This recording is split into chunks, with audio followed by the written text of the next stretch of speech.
I met a lot of women from ONGC during my time at WIPS when I went and made conversations and made some presentations on the stage. And I met a lot of women from ONGC when I go to the ONGC office where we made a presentation for some of the top women there. And here is what I have to say about the ONGC women. They are not lacking in aspiration at all.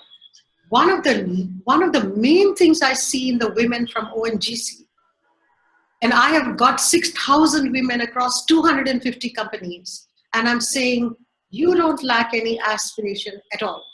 The word aspiration deficit does not belong to the ONGC women. You need a very fundamental thing called distinction. Unless you have distinction, unless you know how to find your distinction, unless you know how to identify your distinction, unless you know how to demonstrate your distinction, and unless you know how to apply your distinction, nobody knows you have distinction. How do they know? The second thing about confidence is that you have to have accomplishment. Accomplishment means there are several milestones that you have covered. You're not just somebody who has capability. You're somebody who has applied the capability and got the accomplishment. That's a very, very important word. Now, accomplishment means, what did you do? Did you write a book? Did you get a particular portfolio? Did you do something innovative? Did you make something new? Were you able to put it in the public view? Were people following you? These are accomplishments in the workplace. The third thing you know about building confidence that you need to know is that you need to be visible. Unless you are visible, nobody knows that you have got confidence. So I started with having distinction. Then I said you got to have accomplishment. My third hashtag for you today is you've got to have visibility. Visibility doesn't mean that you're visible. That is not visibility.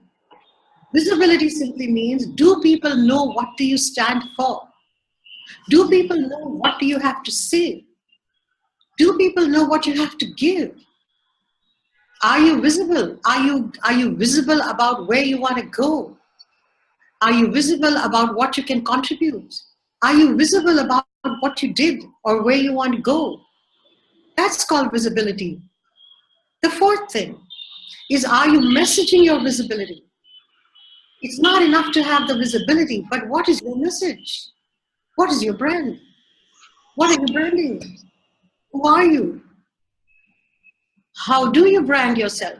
And it's not about your clothes, and it's not about your jewelry. Branding is the entire essence of what you stand for.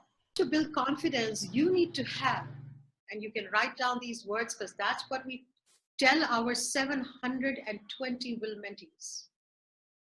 You need to have distinction, you need to have accomplishment, you need to have visibility, and you need to have messaging of the visibility. You need to know what is your brand. And your brand is not about how you speak. That comes afterwards. The brand is about when you enter the room, does somebody know who has entered the room? What is the culture of that person? What do they stand for? What is their integrity level? What are they going to deliver? What is their performance? That is your brand. That is the brand that you need to message. And the final thing on building confidence is about understanding your barriers.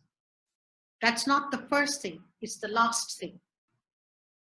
So the final thing here is barriers, and therefore I don't like to go to any meetings or any discussions where barriers are the first one. The barriers are the last one on your confidence scale. Because the barriers are something which are the negative input, and you don't need to recycle them. You don't need to listen to your barriers. You need to spend as little time as possible on your barriers and get them out as soon as possible. But you cannot get them out if you don't understand what is your barrier. So that is the first lesson on the confidence level of the women I've seen in ONGC and what you need. The second part of this that I want to guide you into, and then I will start a brief PowerPoint. The second part of this that I want to guide you is you need to know what is your leadership style. When I started the Will Forum 10 years ago, and I would get up and say to women in, say, Tata Steel or in, companies like Mahindra Group, and I would say, what is your leadership style? When I would do the web mentoring. And I realized that a lot of them simply were never asked this question. So they didn't know what to say. Do you ask yourself this question? What is my leadership style? Why don't you? You don't because you don't think you are a leader. If you think you are a leader, you will ask yourself this question. What is my leadership style? And then you will nurture it. You will identify it. You will nurture it. What can be your leadership style? Is it collaborative? Is it inclusive? Is it ambitious? Is it delivering? Is it simply a leadership style which is teamwork? Is it a leadership style which is just being a leader? What is it? And I've written a report which is called Differentiating Style of Leadership in Women in 2012. And I would like you to download it from the portal after this web mentoring session. And you will see there that the leadership style of women is distinctly different from the men. Not the DNA. The DNA is the same. The DNA of leadership is courage, conviction, integrity, and vision. But the manifestation is different in men and women. And that is why you've got to understand your leadership style, and then you've got to work at it. It's very intentional, it's very strategic, and you have to keep working at it. People like Alka Mittal, people like myself, people like Paramita Gupta did not become like this overnight. We are like this because we have nurtured our leadership style and we have understood exactly what we stand for. And then we message it correctly, at the right point, when the opportunity arises and at all times.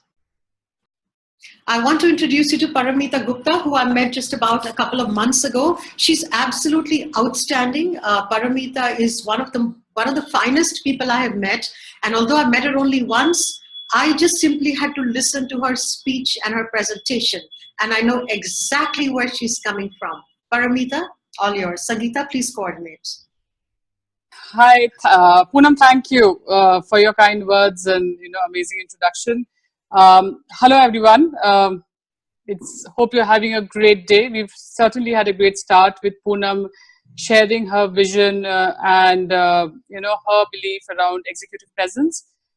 Executive presence can be broken down into and how it develops or builds courage and conviction, and how you convey that to everybody around you, right?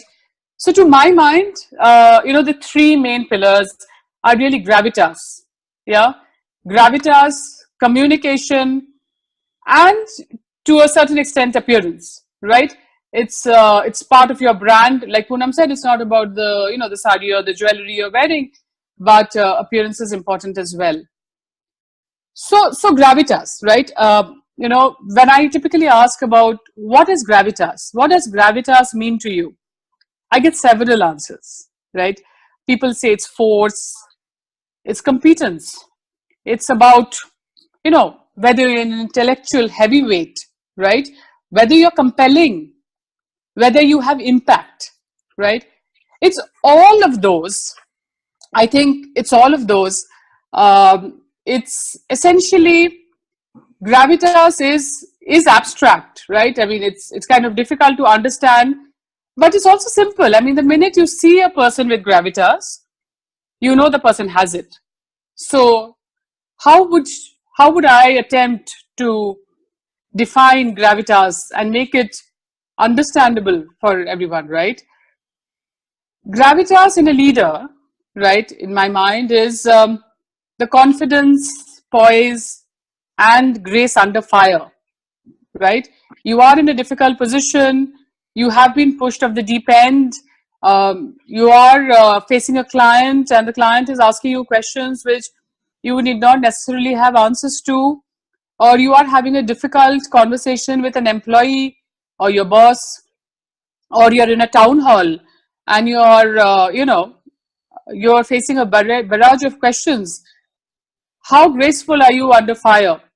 And how do you maintain, how do you stick to your, your points that you're authentic to, right?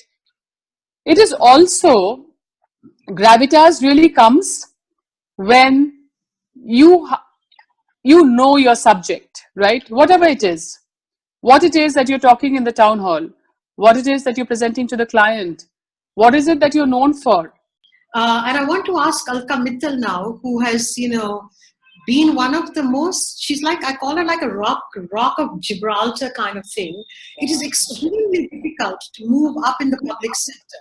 Poonam and Paramita, you were simply outstanding. And thanks for getting all of us together. Thank you so much, Poonam. And what I would first want to say is, I've been pondering through the points that you have been sharing, and I was making my own notes. First thing, the process started for us, not today morning, but it started 3 days back when Shanta took leave. She said, no, I'll get everyone together. And we were having our doubts, whether we'll be able to log in from different parts of the country and the challenges which will be there. Shanta took everything on very, very gracefully, but with total confidence. She just came to me when she faced a problem, and we all together, there were a few of us, we have Vinita here, a colleague who's from Infocom, and we have girls in Agartala, Liti, who's again from Infocom. We have our entire team here, which all of us were wanting to do it. First thing I would like to share with you all today morning when I got up, I switched on the FM, and the first thing that came was today is International Day for Girl Child. And I have been calling all the girls in the group, the WhatsApp group which was created for this purpose. I've been calling them girls. So then I realized why I took this, I use this term, because we are finally all girls who are wanting to do so much, who have been yearning to do so much, but somehow, we were getting lost in our different roles that we are playing. So one thing, when Paramita was talking about the Gravitas, I feel it is more like, the inner energy which we have. Do we feel energized enough to take on things on our own? We at times hesitate, I feel that, okay, if I do something on professional front, what will happen to my family? What will happen to my kids? Things don't go wrong, everything that goes wrong is within us. So let us look at it like that. Never halter, never think twice, when we are taking something head on, something or someone. I know at times I become a little soft, I won't speak up when I'm required to.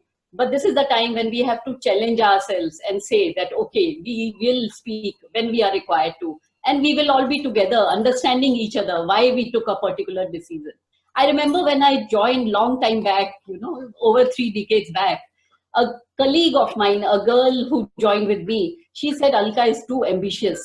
And I felt that she was criticizing me, But now when I look back, actually, she caught that instinct in me, which I myself did not know about. So that is something, being ambitious is not bad, as long as we are able to be committed to ourselves. So what I would share with all, with the humility, of course, Poonam, this is one thing I can't do away with, is that first thing is we have to have that belief in yourself, belief in your own self. That is something which is most important at the top of everything. Second is you have to have that commitment to the belief. I know I can do a number of things, but if I am not committed to it, I'll not work towards it. It involves days and nights work, but that is something which has to come from within again. And the third and the last thing which I feel is that while you're doing it, you have to tell yourself you're not doing it for your children or your husband or your mother-in-law or your organization. You are doing it for yourself. And that is what will give you that inner strength, which we keep talking about and which we feel that we should have. This is it.